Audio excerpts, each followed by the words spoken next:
everything in life seems fucked up, and everything seems fucked up, ask yourself this one question: can I take one more step? I guarantee the answer is always yes. And that's what you must do. That's where that's coming from right there. You always must ask yourself one question: can I take one more step? Whenever I'm in these races, race of life, I ask myself that one question: can I take one more step? The answer is always yes. The 300-pound David Goggins is there every morning. Every morning. I've accomplished more things than most people on the planet Earth. Tell us about that 300-pound. Like, what do you think? So basically, like I said, nothing is permanent.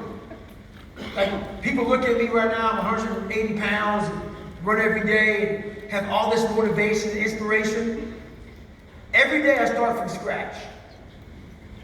Every day I start from scratch. What that means is every day I wake up and I have to re-armor, recallus my mind. So when I wake up, it's like, okay, the alarm clock goes off. I don't want to put those shoes on. I'm a lazy guy. If you don't believe it, I was born a lazy, depressed, beat up guy. You don't just kill that motherfucker. Every day he wakes up and says, hey, I'm here. But you gotta make a choice. Do you want to go back to that guy? And a lot of people in my situation, they can fake it well. And what they do is they become successful. And then they go right back to who they really are. And they lie to you all. They tell you all this bullshit, all this motivational shit. And I watch them all the fucking time, I laugh my ass off. Because they ain't fucking going through the crucible of life every day to earn the respect from you all. To earn the right to speak with passion. But I will tell you the truth, every morning is a battle. To be like, okay, but every morning, I win. I wake up, I put the kettle on, I put the body armor on, and I go back to Let's go. Basically, soft. This is honestly, for all of you in this room, you should be very happy where society is right now. If you have any dog, any fight, any, not big time, any savage in you, this is the time when you to fucking go out there and get your kills, man. Food. There's plenty of food, nobody wants it. There's plenty of everything. Nobody wants it, dude. Like, I look at this, like, I'm 48 years old right now. And I'm looking at, I'm going into jobs where people are 18, 19, 20, 22, and I'm still the baddest motherfucker there. The hunger, no one has it. So this is the time to attack. Right now, because there's no one hungry. No one hungry, no one hungry. Look at these forces. Forces, hey, the reason why these men's all fucked up right now, everyone just took time off. They go, man, how is the 8th-ranked seed beating the number 1 seed? Because you know how my first didn't play until the playoffs. People are just relaxing. They're sitting back on this low management. We're doing it through life. We're waiting for that big time to come, and then we're trying to attack it then. You can't do it like that, man. So what I mean by society right now is very weak. If you're hungry, devour everything you see, man, because no one's gonna fight you. People are resting on their laurels, they're soft, they're not willing to go the extra mile. Like you said, they're not willing to take that next step. Just think about that. You literally can beat out everybody just by taking one extra step. Without pity from anybody, just alone with myself. I don't want to hear from my wife, my friends. It's going to be okay, keep fighting, keep grinding. But I always do better when I just stay in a dark fucking room by myself and tell myself, quit acting like a little bitch. Right. What do you do, man? What's that sound like in your head in the morning when you don't want to put them fucking shoes on? It sounds very similar to what you just said. You described it well. I mean, you pretty much described it well. I'm gonna tell you what I do, man. It starts off in very slow increments through the day. So what I do is, like, a lot of times I wake up extremely early. And that's where it's really depressing for me, man. What time do you get up? It just depends on what the day brings. If it may be 3, maybe 4, maybe 5. Doesn't matter. Like, whatever the day brings is where how I adjust my day. But a lot of times it's real, real early. And back in the day, it was always 3:30. Always. But this is where I got my strength. I would look around. I would see no cars. I would run or I would bike. I bike sometimes 150 miles before I got to work. And this is, I put in 800 miles a week on a bike by myself. And I would ride by all these houses. All the lights are out. And the more I started looking around and seeing nobody out there, the more click, click. I started getting more and more inspired by the fact that no motherfucker is willing to do what I am willing to do. And the more I started thinking that, every morning, that's what started happening to me. Every morning I wake up, I have that mindset. I said, who is willing to do what I'm willing to do? Not many people. So that's what inspires me. And that gives me that edge I need every single day to beat any competition that comes my way. So stay hard, brother. Stay hard, brother. Last question is back to the white shirt coming up now. What's up, man? How you doing? What's up, brother? Listen, I'm a logistics broker / entertainer as well, right? And I just wanted some tips on simplifying it, because you make it seem simple. And I have a good friend right here, he go by the name of AJ, right? And he's struggling as well, just as well as me, so we're trying to find out ways to shift the perspective when it comes to sales to make it more simple so we can apply different methods to get more money. So what would you recommend that me and my team do as well to shift that paradigm, I say? It was easy for me because I didn't come into this to make money. I didn't give a fuck about making money. I didn't give a fuck about any of it. And I swear to God on this. I retired from the military. I did 21 years in the military. I got a check for $6,000 a month. I'm golden. $6,000 a month for me, I'm fucking golden. I didn't want money. Didn't need it, didn't care about it. That was the first thing.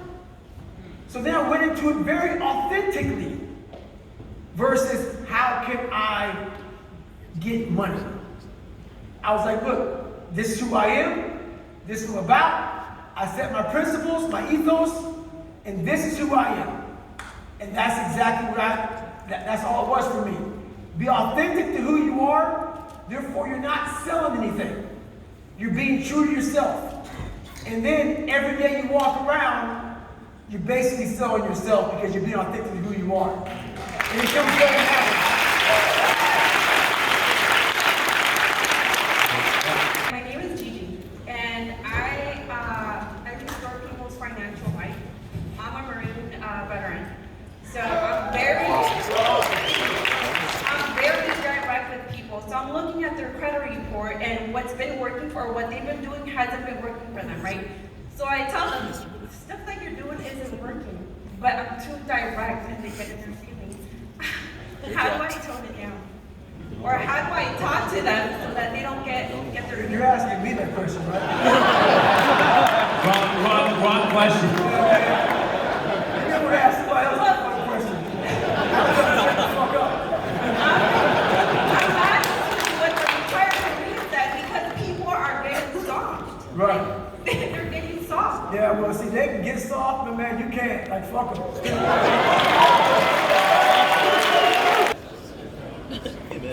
And that's very true. Look, I get a lot of shit from people because I'm very direct, right? And so I never tone it down. Like, there's a difference between being rude and being direct. I think what Dave is talking about is you just have to be direct. You can't beat around the fucking bush and, you know, a 2-minute conversation takes a fucking hour. You know what I'm talking about? You know those people, like, it's like, dude, just fucking tell me. You know what you can do? Put a sir or a man in there every now and then. Like, sir, you're pretty fucked up, but sir. See that shit? That's kind of much better, isn't it? Sir, have a smile on your face when you're saying it, like you really care.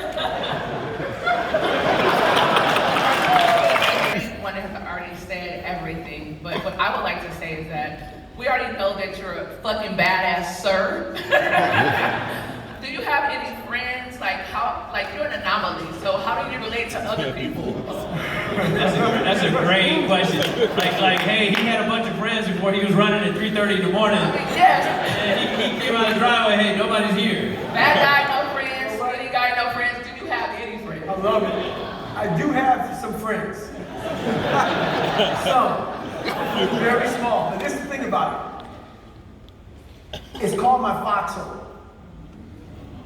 So the only people that I have friends that I have in my foxhole are people that I can go to war with. And what that means is this.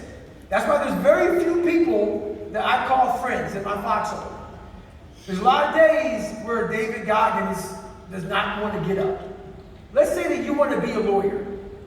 And you come to me and I'm one of your friends. I'm in your foxhole. And you say, I want to be a lawyer. And you're year 2 in the law school. And you call me up and say, David, man, I don't think I want to do this anymore. I said, okay. We hang up. The next morning, I'm at your house at 4:30 in the morning. And I'm picking your fucking ass up. Because not only are we going to go to law school that day, we're going to the fucking library. We're going to go fucking work out. We're going to get some breakfast. And I'm going to wait for your fucking ass after law school. I'm going to take you back home and we're staying together. That's who you want to be friends with. A lot of people, we have these people who we call friends because they support us. They support us in going to law school, and they support us when we want to quit going to law school. You're not my friend. You need to support me all the way until I fucking get through what the hell I'm trying to get through. That's my friend.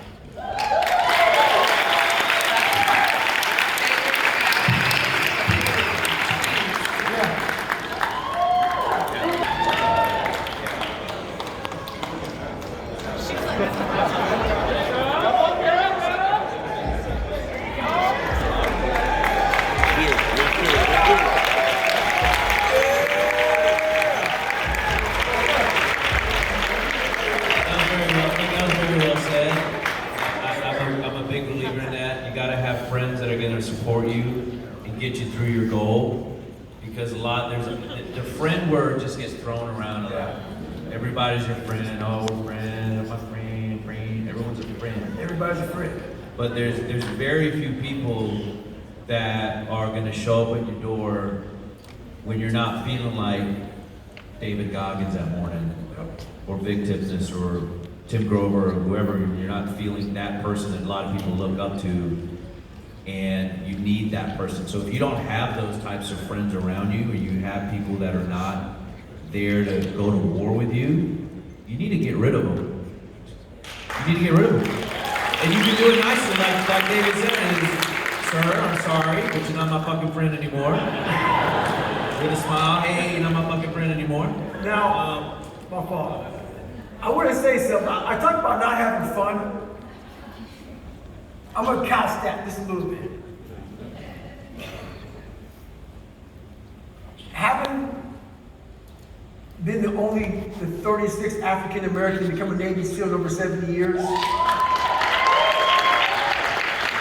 a lot of fun. A lot of fun. Being one of the few guys who was a Navy SEAL, an Army Ranger, the only person to ever do it, and to be Air Force TAC-P, it's a lot of fun. To be a multi-millionaire at 42 years old, and I'm 48, at 42, is it 42? A lot of fun. To go get whatever fucking car you want to get, whatever the fuck you want to get it, it's a lot of fun. To wake up in the morning time after you work your fucking ass off and have somebody clean your fucking house, clean your car, a lot of fun. You have a car or a tank? I have a car. What does David Goggins drive? I'm driving down the street in a fucking tank. That's I don't all own I the see. car. She owns all the cars. I don't own, so there's no car in my name. What I'm trying to say is, working your ass off, at the end of the fucking day, it ends up being a lot of fucking fun. Because you look back and I'm going to say, oh, I don't want to be like David Goggins. Really? Yeah, you may not want all the hard work and dedication to put into, but you don't want nice things. You don't want a resume in your fucking mind of all the shit that you accomplished with your own fucking hands and your own mind and your own heart. So think about it. Every day I go to sleep, I don't live in it.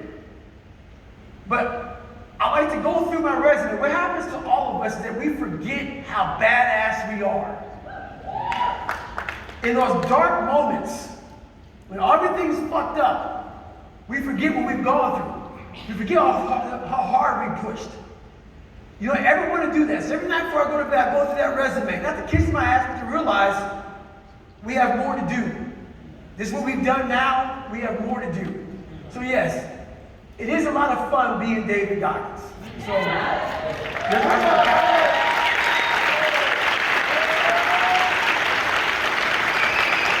And look, and the cool thing about what he's talking about is you can create your own amazing life. You are all the authors of your life. You're the one that's being the director of your life. Who are the people in your movie? Right? Who's the extra? Who are the friends? Who are the villains?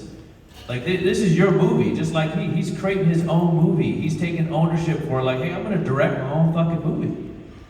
I'm not gonna let anybody else do it except myself.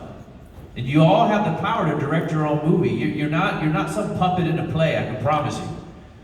You do have the power to create your own movie and be the director, be the hero of your own movie.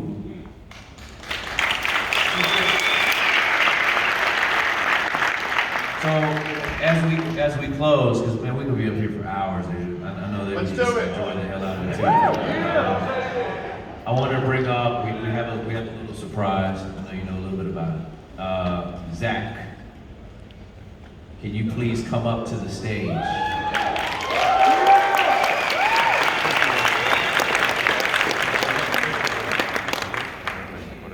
How's everybody doing? Everybody, give it a round of applause.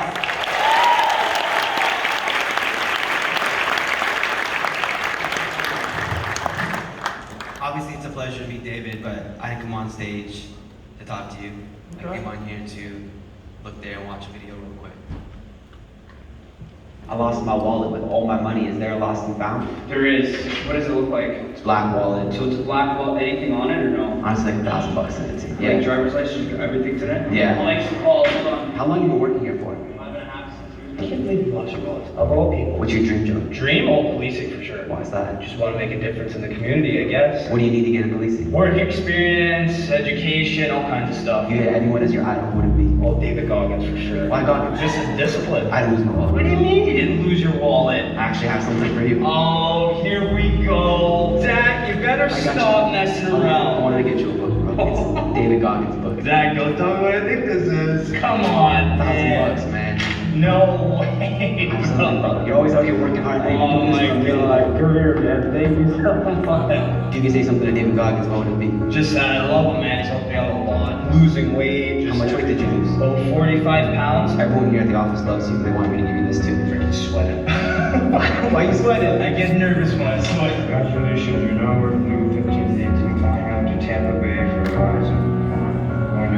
No way. No way. You're gonna be David Goggins. No freaking way. Yes, You're sir. not, dude.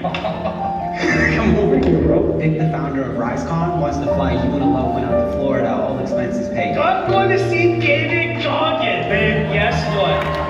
We're gonna be David Goggins.